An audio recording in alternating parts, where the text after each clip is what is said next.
It's a pleasure to see you again after the premiere last night. Great to see you. What's really fun about this sequel is that, you know, it does go in different directions, but it still keeps the essence of, you know, what made the first one successful. So how carefully did everybody work on the script and the orientation of the story?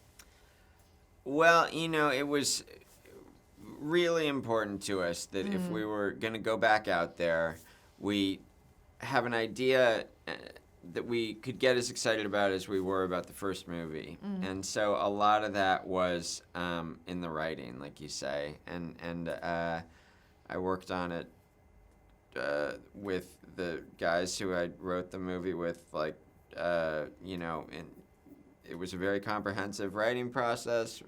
And then throughout the shoot, I'm continuing to write the whole time. You know, I'm always sort of writing on it.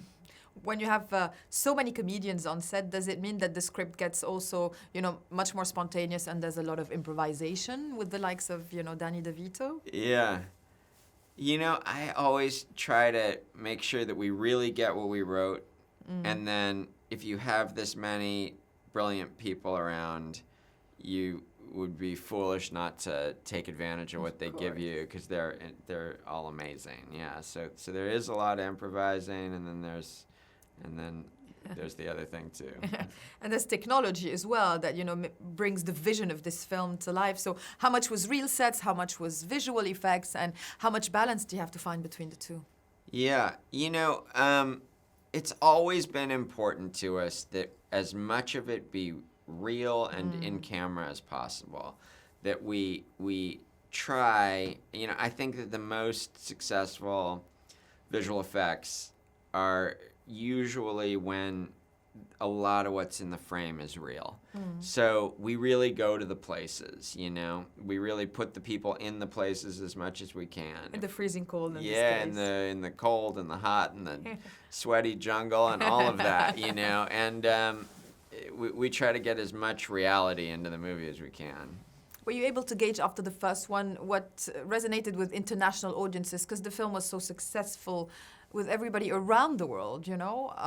There was something about it. Yeah. I mean, I think, you know, I've always been... it's hard for me to say, and I almost think it's probably better not to try to think you know.